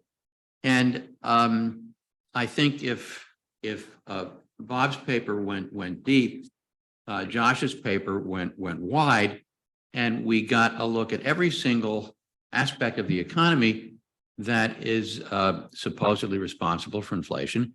And along with the Ferguson Storm paper, we've just demolished one myth after another. So with that kind of appreciation, let me add a few comments of my own. You remember Milton Friedman, inflation is always and everywhere a monetary phenomenon. Well, we've gone from that to the kind of equally foolish macroeconomic premise that inflation is always and everywhere a macro phenomenon. And of course it isn't. And the one thing that gets left out of this story is the structural piece or the sectoral piece. And the inflation that we've experienced in the past couple of years is nothing if not structural and sectoral. at the American Prospect, we did a whole special issue on all of the dimensions of the supply chain shock, sector by sector. How much shipping costs had gone up, how much rail costs had gone up, how deregulation of trucking and rail and shipping interacted with a crisis to create tremendous bottlenecks, tremendous pricing power, windfall profits for the ocean shipping companies. Interestingly, ocean shipping charges, containers, went up 10 or 20 fold. And there's a chart that everybody quoted about 2 weeks ago that show that they've come right back down. They're back down to what they were before the crisis. And what we have seen long before Larry Summers wished for rise in unemployment is we're definitely seeing all of the indicators showing a period of disinflation. Inflation is moderating. It's moderating everywhere you look. Even before the Fed does 2 or 3 more rate hikes. This is the old story of a lag, lack of appreciation for a lag, but if you look at the mainstream coverage of this stuff, the one thing that dim-witted mainstream sort of notice is, gee, there's this lag problem, and the Fed trigger happy, not appreciating that there's a lag in all the rate hikes and the rate hikes actually cycling through the economy. But as these papers show, the lag and lack of appreciation is really the least of it. It's all of the other things that these papers cite. And you wonder whatever happened to microeconomics in the orthodox sense of price theory, deductive price theory. I mean actual microeconomics, where Adam gets out of the office and looks at an actual pin factory. Why aren't orthodox economists interested in what actually goes on in the economy? This is a supreme moment where there ought to be empirical curiosity of what is going on sector by sector by sector by sector. If you read Summers closely, he's not remotely interested in that. He just assumes that all of it cycles through to macroeconomic overstimulation, and that's all you need to know. That you don't really need to know anything about what's happening with ocean shipping, or what's happening with rails, or what's happening with trucking, or what's happening with the low end of the labor market. You just assume that it all cycles through to overheated demand, and that is just profoundly stupid. This is a kind of a textbook case where you need to get out of the office and see what's going on sector by sector by sector, what used to be called institutional economics or industrial organization economics. And Veblen had a marvelous phrase, learned incapacity, right? And the mainstream economics profession has a learned incuriosity, a learned incapacity to be curious about what's going on sector by sector in the actual economy. Even in the 70s, inflation, where you could make something of a case that there was accelerating inflation, there was a wage price spiral, because labor back then actually did have more bargaining power and there were more cost of living adjustment clauses. Even then, there was a sectoral story that wasn't being appreciated. Gar Alperovitz and Jeff Foe in the Exploratory Project for Economic Alternatives, which was the precursor to EPI, had a very persuasive story about inflation in the 4 necessities: health, housing, food, and energy, where you had sectoral price increases that then cycled through the economy. And if you had sectoral policies to deal with the price increases, each of which, by the way, had an idiosyncratic cause. Medical costs were rising because in order to get Medicare through Congress, Johnson had to cut a deal with the doctors where they paid reasonable and customary prices. And so you had a supply-demand imbalance. You had an accident of bad harvests. You had housing in a perverse way in an inflationary situation. People rushed to get their money out of money into housing as an anti-inflationary hedge. And so that did up housing prices. And And yet, the response of the mainstream was to either ignore this or laugh at it. Joe Minerick, who was really not such a bad guy, did a paper for Brookings, sort of making fun of the inflation and the necessities story. And the closest that you came in that era to a kind of structural view of what we might do about this was so-called tax-based incomes policy, where you would create tax incentives to break the wage price spiral. Well, that was then. We don't have a wage price spiral now because in the intervening 45 years, labor has just been clobbered. And we don't have cost of living COLAs in labor contracts. So the entire structural setting is different than it was in the 70s. And even so, Volcker's reaction was total overkill. So I think one intriguing question is why the Fed, which absolutely has, a huge staff of economists, both at the level of the Board of Governors and at the level of the regional reserve banks. And the regional reserve banks are supposed to be making empirical studies of what's going on in their regions. So why the study in curiosity? Why does Powell not have a B team? I'm just thrilled that there is a senior Fed economist here today. He is a very brave man. I'm looking forward to what he has to say, but presumably he has colleagues, and presumably some of them at least have some empirical curiosity about what's going on in the actual economy as supply chains loosen up, as labor market conditions don't correspond to Larry Summers' prediction. Here we are, we're nowhere near 6% unemployment. Unemployment, thank God, is staying relatively low, and yet there's no doubt whatsoever that we are already seeing signs of disinflation. Why is there not more empirical curiosity about that? Why doesn't the Fed do the quality of research, the quality of empirical and historical research that we've seen in these three magnificent papers? Maybe we'll learn more about that. And another interesting question is, what are the conversations between the Fed and the administration like? Janet Yellen, after all, used to be the chair of the Fed. And there have been other administrations, one of which was Clinton, where there were regular intimate conversations between Alan Greenspan and Robert Rubin. What kinds of conversations are there between the Fed and the Council of Economic Advisors, or the National Economic Council, or the Treasury, which obviously has very different views?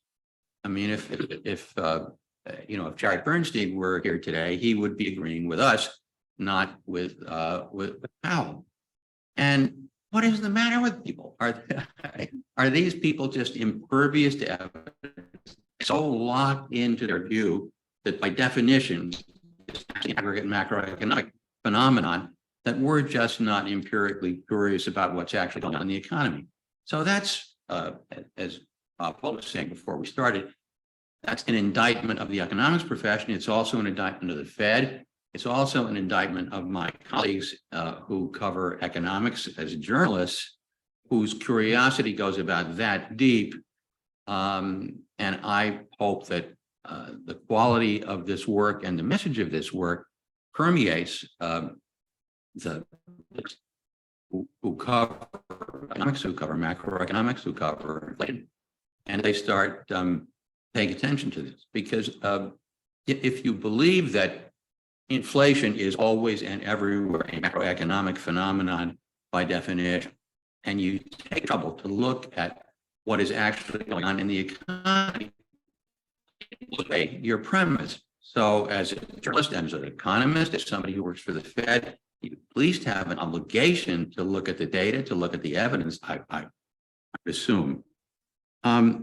Alternative remedies, I'm all in favor of all of the alternative remedies. The problem is a lot of them take a fair amount of time to work. And by all means, let's have more vigorous antitrust enforcement. We've begun to do that. Let's try to have windfall profits right back down on commodity speculation. That would be great. There are a few that I didn't mention that I was thinking when I was hearing the last paper, private equity, which are guilty of the sort that caused the 2008 collapse. And if we did that, maybe there wouldn't be so much of the extreme maldistribution of wealth, which wealth effects in turn are the wrong kinds of economic stimulus. But infrastructure investment, rebuilding American supply chains, green energy transition, all stuff we urgently need to, and yet in the context of the current debate about what to do about inflation, those are going to be for next year, for the year after. We have to win this debate in its own, and then do all of that other stuff because we need to do it. And by the same token, we need to revive labor's bargaining power, not so much in the context of thinking about how to deal with inflation, but because it's the right thing to do, because it's something we ought to do anyway, which is very tricky and really complicated.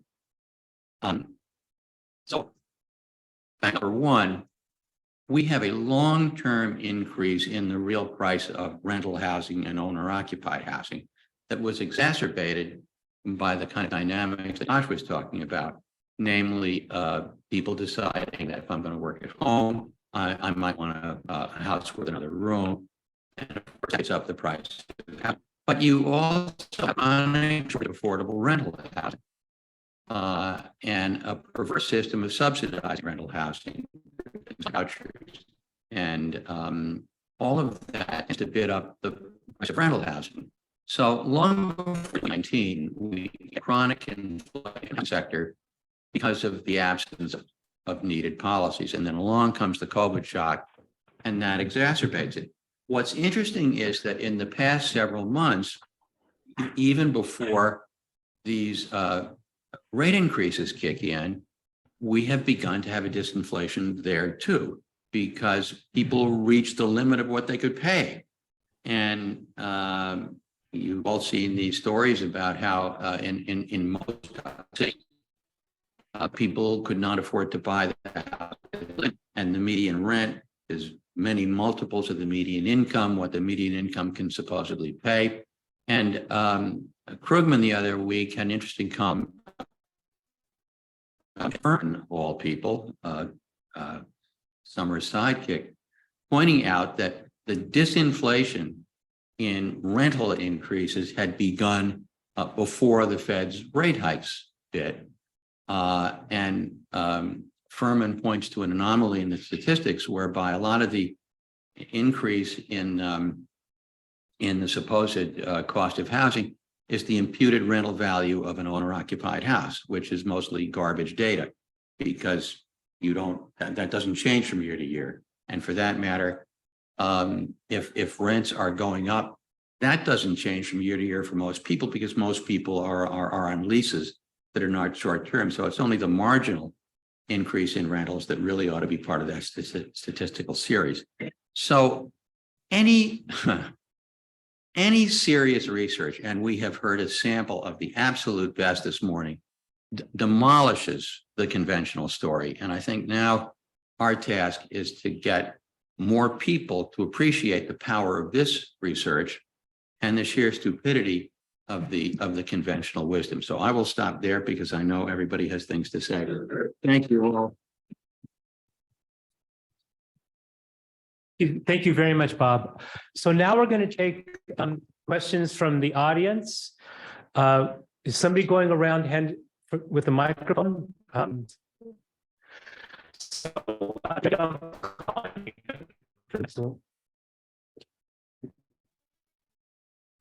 And again, panelists, you have the questions and you'll have time to respond.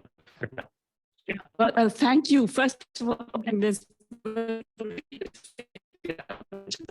very important presentations. As a question to each of the presentations, to Bob and Hannah, that was really, I mean, to our priors, but it was still so fascinating, excellent to see it out there. I have a question specifically about the middle income countries. I think you said at some point slightly lower at 15% inflation over period. And I'm wondering how much is capital flows. You know, in other words, middle income countries tend to be very susceptible to capital outflows if you have, and that I'm wondering, I mean, not causation stuff, but I mean, basically that you would expect perhaps a slightly lower kind of, you know, thing happening there. And particularly, I didn't see the breakup over years for the 1990s and 2000s. That's really the globalization period. That's when they got the capital inflows that would have made the impact, and then the capital outflows, which would have led to depreciation and therefore higher inflation. So just wondering whether there is some kind of correlation with capital flows over that period. Very interesting. Everything I've done so far, the work that we keep doing points to structural concentrated, and it's profit-driven inflation, as Servaas and Tom also kind of. So I'm a little curious. I mean, in developing countries, we call it push versus demand. It's cost push, but coming from particular sectors. These sectors are particularly the more concentrated that you have shown. Also, the ones are universities, food. So I mean, you know, I'm trying to put this with your discussion today. The labor market, honestly, is that because were they just, you know, the workers to retain their real wages rather than in the face of the higher prices that they're getting? So just trying to put, you know, your other work together with this work. Servaas, you know, that you couldn't fully discuss, but I thought absolutely fascinating the effect for the 10%. You're basically there was a contributional shift to much everywhere else, and therefore offset more. And in this period, that creates I would be that to the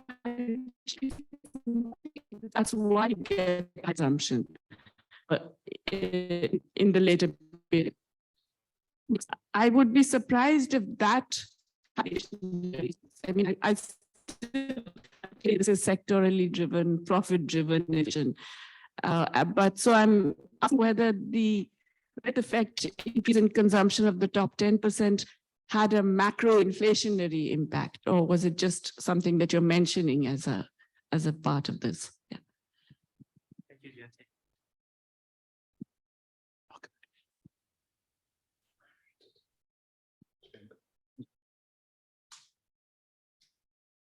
Yeah, thank you. Great presentations. It's such a pleasure. It's been 1 year since, of course. My name is Isabella Weber. I'm an assistant professor here in the department. It's really great to be here, and thank you so much for organizing this and bringing everybody to. I also have a question for the first presentation, which is, I mean, I find the findings very, very, very interesting.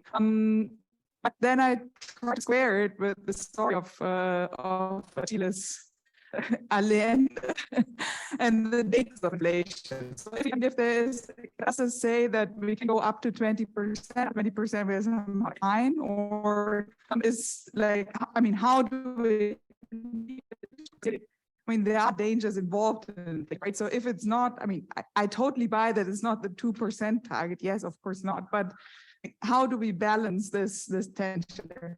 And then for the second and third presentation together, I guess, I mean, going upon profit inflation, and specifically on this VAT shock, I mean, VAT increase that has been shown here, is this then like kind of still a demand side story? Like if we say it's because people got so much money and then they spend it, so it's still like kind of a demand driven story. And how does this then fit together with the supply shock story?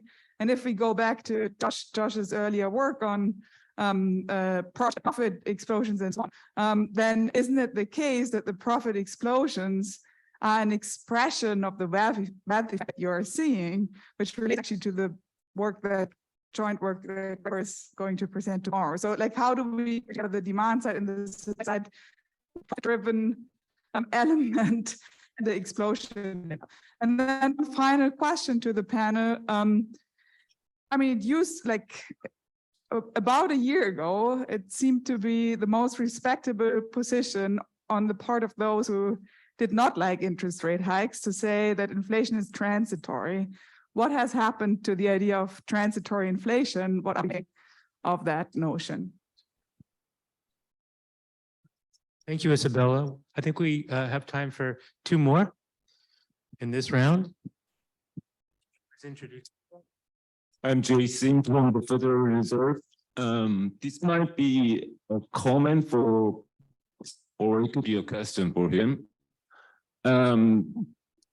You are talking about 4% inflation target of Olivier Blanchard. I'm probably the one who has the most emotional attachment to Olivier Blanchard in this room. I think what he had in mind was talking credibility. It's not like 4% inflation directly hits the credibility of the central bank in his mind. But what if we promise to deliver 4% inflation and then spectacularly fails to achieve that? I mean, that was exactly the problem of Bank of Japan Governor Kuroda's problem. When he became the governor of the Bank of Japan, there's no consensus in Japan that we have to achieve 2% inflation target. But somehow he got familiar with 2% inflation target in the context of US monetary policy. And he became the governor. He announced that the Bank of Japan will adopt 2% inflation target. And he spectacularly failed 2% target for decades. And Bank of Japan has clearly credibility problem. And this is not just the problem of Bank of Japan. Just before the pandemic, the Federal Reserve had been failing to achieve 2% inflation target. And we were scratching our heads. If you're not a person like Milton Friedman, who believes that just by manipulating money supply, we can deliver any inflation rate, we know that's not how it works. I mean, just listen to yourself. According to post-Keynesians, the inflations are determined by class conflict. How the central bank can affect the class conflict? So do you think, I mean, I still think as soon as we get out of COVID crisis, we will get back to that low inflation environment. We'll have to struggle to achieve 2% inflation target. So say, you agree with 4% inflation. My question is this: as a long-term inflation, who will have to get there?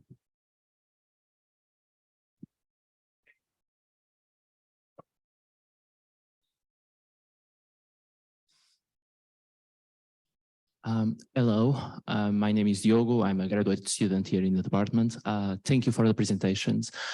I would like to ask, like, one question that was somehow present in all the presentations was like, what is the explanation for the hegemony of this excess demand view associated with inflation? So my question is if you think that somehow this enduring and, let's say, never overthrown presence of new consensus macroeconomics as a framework is important, because what we have, in fact, in all these years is all these, add-ons like zero-year bonds, quantitative easing, and so on. But at the end of the day, in which we think about inflation, it's just a way of gaps. When we discuss with some, let's say, more mainstream economists, what they will say is like, you have people like Summers that say, okay, this is a problem of excess demand in the sense that actual output increased a lot in response of fiscal stimulus. And then you'll talk, let's say, with an official of ECB, because in Europe, we did not have like annual fiscal stimulus of this type. And they would say, no, I mean, the problem is that you have an output gap that comes from the decrease in potential GDP. So you have an excess demand the same. Because the problem at the end of the day is that in the Keynesian framework, of new consensus Keynesian framework, there's real difference between cost push inflation and demand push inflation. Because at the end of the day, what is cost push, so is pushed by nominal wages, is created by a positive output gap. And that positive output gap is excess demand. So for them, let's say most situations that are driven by this cost push from wages is also created by demand. I don't know, I would like to ask what you think like this enduring view may explain this. Thank you. Okay, I think there'll be hopefully another round of these. So let's take from the internet. Do you have some you want to pose from the internet? So a sort of a general question of the U.S. inflation due to the Biden stimulus spending. Question is, will the increase in inflation not be related to the increase in savings in the world due to the COVID pandemic and perhaps to some of the fiscal policy that was implemented? And is this increase in savings held by people and not in companies? So are companies also benefiting from this, I guess, is part of the question. And then we have another question from Romero. If inflation is a sectoral issue, basically located in the energy, food, and housing industries, could it be controlled by industrial? If so, then what should the role of central monetary policy be? Okay, so this time we'll go in the order the papers were presented, but next time we'll go in the opposite order. So I guess you and Hannah are on first. You want to? Sure. Okay. Thank you very much for all the comments. And I guess I'll respond, but I'll emphasize again that this is definitely a co-authored effort by Hannah and myself. First, on the point, Bob Kuttner, thank you very much for the comments and the appreciation. Always welcome. So one interpretation of some of your comments was when you talk about which policy is effective in various timeframes, because you're saying, well, some of these longer. One of the things I think we have to be much more specific about, certainly we aren't in the paper, because we actually don't go through any alternative policies, we just say they exist, is to understand time lags, really pin those down very carefully. And so, yeah, one of the arguments with respect to the advantage of contractionary stimulus policies is, okay, they can have an impact within a relative time period. That there's any evidence that that's true. I mean, that there is, as Milton Friedman always said, there was long and variable the impact of monetary policy on inflation. Long and variable, I don't know, whatever. So I think that through which we can time lags. If we were to enact profit taxes, within a matter of months, within a tax year, and the signal effect happened within a matter of weeks. If we think about things like enforcement of the speculative trading futures market, that could again happen within a matter of weeks. Do I know that the impact on current inflation of the next year will be as significant as that of contractionary monetary? No, but we also aren't sure about the impact of contractionary monetary policy. On some of the others that are clearly more generally long-term in terms of, for example, infrastructure investments or green energy, some of those. Some of them can have very significant impacts. I'll just cite maybe my top pick here, my favorite. If we think about green energy transition, of course, we are talking about very long-term investments, but we're also talking about investments in energy efficiency, which are by far the cheapest way to reduce CO2. Most of investments also can start having impacts within weeks. I mean, if we were to think, for example, about using funds at the level of municipalities and states to increase insulation of public buildings, to raise public transportation, to replace incandescent light bulbs with LED light bulbs, those will start reducing energy consumption immediately. Not by huge amounts, but by enough that maybe you can shave off 0.5 percentage point on macro inflationary measures. So I think to your question, Bob, yes, I think the main thing is we need to know better LACVEX and categorize really well through some research. On the capital outflows, well, the good thing about our paper is that we don't have any analysis. It's a bunch of bar graphs. And basically all we did was copy the bar graphs from Michael Bruno and with some variation. So no, we don't have an answer on that. But I will say, from the bar graphs, if you just look at the upper middle income countries, we don't basically have any pattern with respect to inflation and growth. With the lower income economies, we have basically this pattern up. You at the higher inflation the aggregate. So to pin down what you're asking about, Jayati, one way to maybe help get some insight, which I haven't done, is to understand why there's a different pattern upper, middle, and lower income economies with respect to how how capital inflows may be impacting this relationship between inflation and growth. So that's about as much as I can say at this point.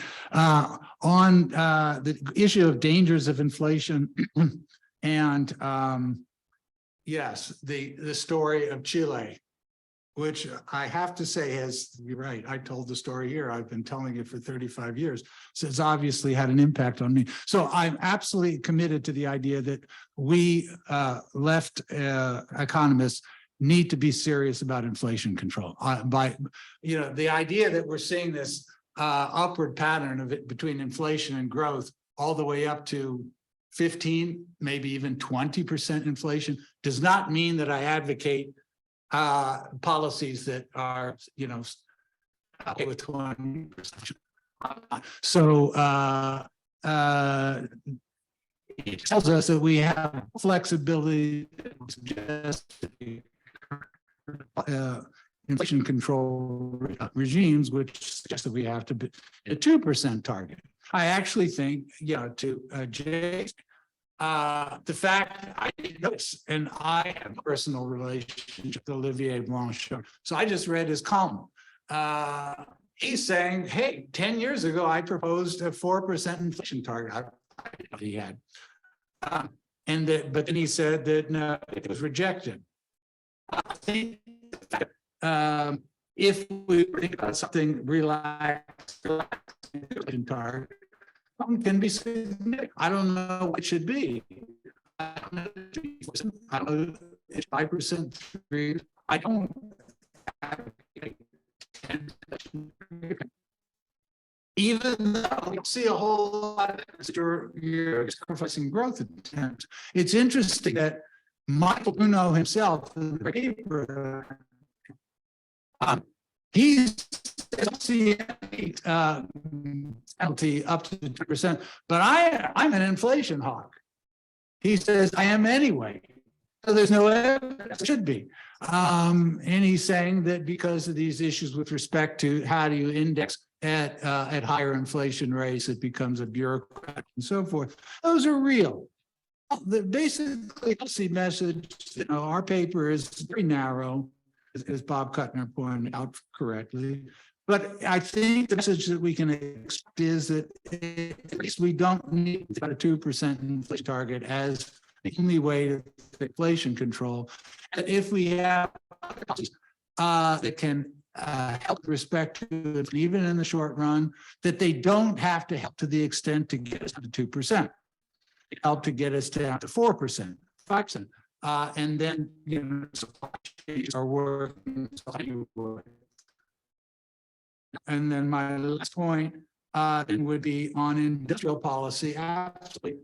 I made the point, I think industrial policy, recognizing sectoral sources of inflation are certainly warranted, and they are consistent with the idea that we don't need to force inflation so far down. Excellent. I'll try to be relatively brief, but these were really good questions. And I echo thanks to Bob for both the smart comments and the appreciation.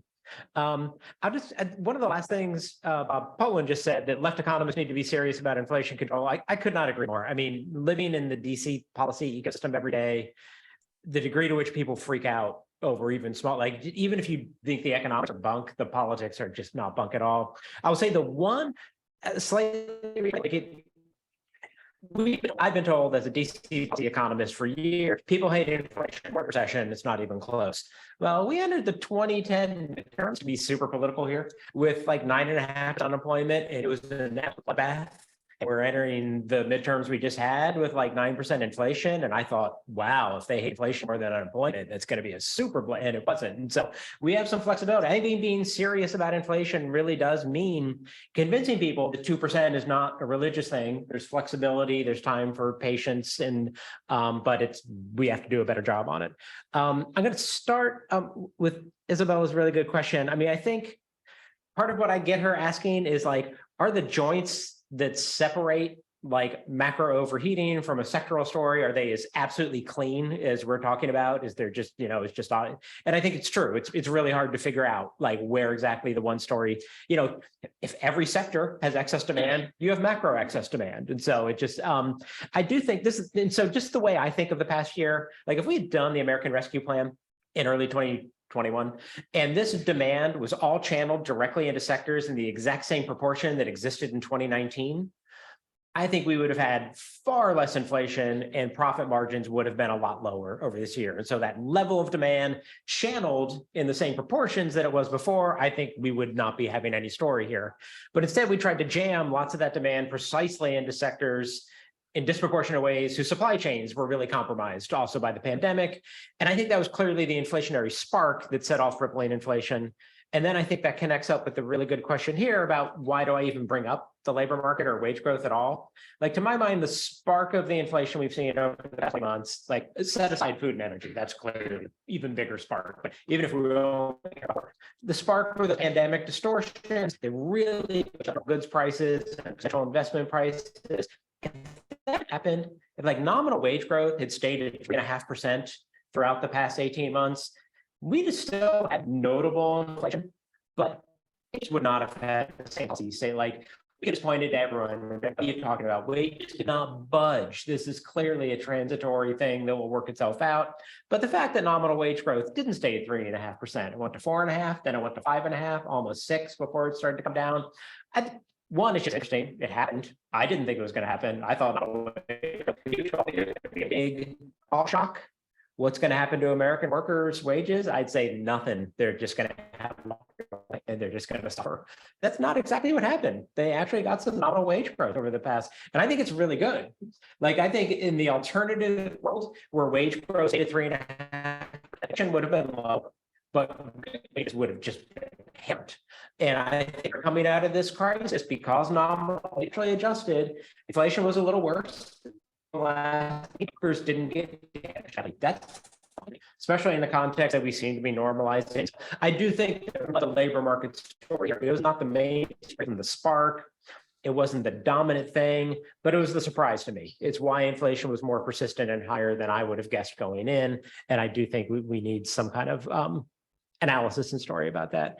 Just two quick things. One, why is there this hegemony of the excess demand view of what causes inflation? I think that's a great question. I mean, to me, the obvious thing is just, is the heterodox inflation control that ended the 1970s inflation. It was the excess demand, good or bad. In my mind, mostly bad. I think it was a bad thing but that's the thing that happened. And so that's what I worry this time. Like, I think if we're just patient and say this is mostly pandemic war and live with the higher inflation until it normalizes, we'd be okay. And if we do that and unemployment stays low, it's the best of a bad situation. I think instead, we're going to engineer a recession. And everyone's going to say, but we had to do it. And it's going to be very hard to disprove that after the fact. Because inflation 3 years from now, I think, absent shocks, I think is going to be very normal, whether we engineered a recession or not. And so I really want to avoid that recession in the meantime. Finally, I think there's lots of really good, like Tom Servaas's paper on the sort of excess state wealth effects. I think that's real. I would say one thing that's interesting that I point to in the paper, a lot of people have pointed to the fact that the personal savings rate has really dropped like a stone over the past 6 months. And they're like, that's finally, all the pandemic relief is finally flooding out and swamping the economy. That's not really what's happening. What's happening is capital gains taxes are through the roof. The way you calculate the personal savings rate in the BEA, it's basically 1 minus outlays over disposable personal income. And when disposable personal income falls because capital gains taxes go up, you inflate the personal savings rate. Capital gains income doesn't show up anywhere. It's only the taxes that get collected. And I show some evidence on that in the paper. So this is not the bottom 80% storming out with their saved up stimulus checks overheating the economy. This is just capital gains taxes being collected in 2022. Okay, good. Thank you very much. Tom and Servaas, your turn to respond to questions. Yeah, I think Tom can now take the lead, and then I will take whatever is left. How could I ask how much is left? Well, we've been allotting about no more than 5 minutes to each person for responses. Okay, well, I have the problem is that unfortunately, the mic that people were using to ask questions as distinct from the panel mics, I simply could not get. It was just too broken up, I'm sorry to say. So if Servaas heard it, he should maybe answer. I will just content myself with just a couple of remarks. Okay. One is, I think we ought to admit, and Josh just hinted at this, look, we have a problem in that I don't know anybody who anticipated that inflation would rise as high as it has. I think that's been just catastrophic for progressive economics, and some rethinking is called for. I would add further, though, that like on the question of working from home, it's great to work from home, but you need a wealth effect if you're going to buy a home in large quantities, and the extent they did. I really think that this piece that Servaas and I have added is really fundamental, and it hasn't been dealt with. It's an effect, just normal calculations on wealth effects. It's half the size of the whole Biden program. Finally, the point we never got to make was, look, I don't think we think that the world goes on if you can just get back to normal. One is underscore that health point in the labor market. It's much more serious than folks are treating it. And it's remarkable to me the way pandemic is avoided in the discussion of why the workforce doesn't come back outside of very specialized health literature. But beyond that, the climate change question, and then a point we make in the paper, though we didn't quite get to make it as sharply as we will in the final version. You are dealing with a multipolar world system. Now, that is a huge change from what has in the past experiences. What that means is that unfortunately it's a very belligerent multipolar system. And the point made elsewhere that sort of deglobalization happens, that's greatly overstated. But you are looking at shifts in military alliances, shifts in, if you like, from just in time to just in case sourcing, and some real tendencies to where strategic considerations cut across virtually every phase of the economy. That's a real shift. It's going to mean a shift in costs, more supply side problems. You could do that in deflation. They did that in the 30s in deflation. But you will see, but this is going to happen. It's not very nice. And if you can't get back to a sort of more internationally cooperative system, this can get really ugly really fast. You will all see this when the debt negotiations come to a head. But I'll be quiet and let Servaas can have the last word on our end. Yes, okay. I must also admit that the sound was indeed completely broken. So especially when the questions were raised from the audience. So I could only hear scattered words. It's very difficult for me to really answer the questions. But okay, there was a clearly understandable question about whether inflation or not is transitory. Of course, the tautological answer would be, how long do we take the transition, define the transition period? I think, as Tom was saying, we have come to some sort of an intermediate conclusion that because of climate change and because of fragmentation of global supply chains, and that has also to do very strongly to do with the changing geopolitical sphere and the geopolitical relationships between countries. There are reasons to believe, and this is also China related and so on, but there are reasons to believe that the very low cost, low inflation environment that we have had for so many years is not returning very soon. So in that sense, I think I may have changed my view, as Jerry was also saying, that inflation is going to last much longer than what we think, or what we earlier thought. The question whether is inflation a problem, and is 2% of inflation or 4% of inflation workable or livable?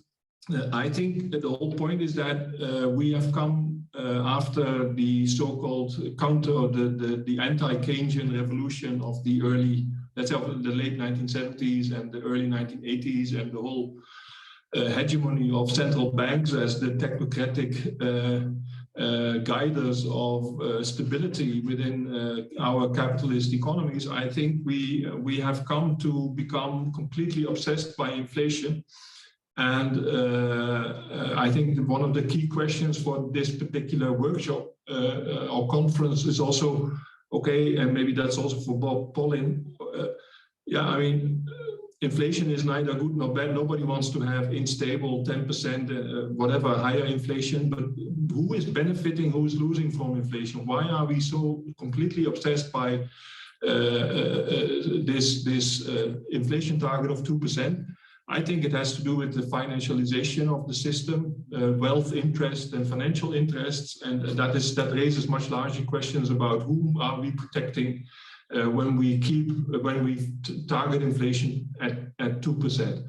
Put differently, if inflation is higher and if wages are indexed to inflation and real wages are growing, and even if inflation is high but real wages are growing, this obviously is a distributional issue. Then inflation as such, 4%, 5%, it should not be a problem. But it is a problem, apparently, and the problem is so big that we cannot live in a world which, at least for the OECD countries, in which inflation is higher than 2%. So I think this whole distributional context, or the distributional ramifications of who benefits from inflation or who suffers from inflation, I think that is That is the real issue, much more than whether or not the target is 2% or 4% or 6%. I mean, the whole point is if it's 6%, how are we going to organize this in a way that is, let's say, socially inclusive or whatnot. Yeah, and I think that brings me, maybe that's my final, that will be my famous last words. That is the dominance of monetary policy. Yeah, I mean, we have a problem. Nobody wants inflation to accelerate and to get out of control. But why are we thinking that we only have this hammer, this single instrument, the hammer to knock on whatever problem we have? Yeah, economics has other, like industrial policy, pricing policy, strategic price policy. We have fiscal policy, which could provide targeted help to, let's say, in terms of energy bills or whatever. So we have a whole toolkit of possibilities. And I think that's also what Bob Kuttner's point is, that we completely focus on some sort of a macroeconomic mechanics, and we lose completely our side of specific industries, specific activities, but also specific sections of society where the problems are, either in terms of causes of inflation and the consequences of inflation. And I think this is a matter of economic policy making in various dimensions using different instruments. And what we have to do is we have to get rid of this idée fixe that there is only this one instrument, this hammer to knock down the inflationary beast. But by doing that, we are knocking down not just the inflationary beast, but large parts of the economy and large parts of the population. And I think it is completely non-rational. And this is coming from a social science, which is supposed to be rational. So I think this would be my last point. Okay, thank you very much. Thank you. We're almost out of time, but last word, 30 seconds from Bob Kuttner. You know, thank you. I just want to underscore a question from the audience, which I think was directed at Josh. So Josh says the evidence is consistent with a story of extreme shocks causing sectoral demand and supply imbalances, and these causing large ripple effects.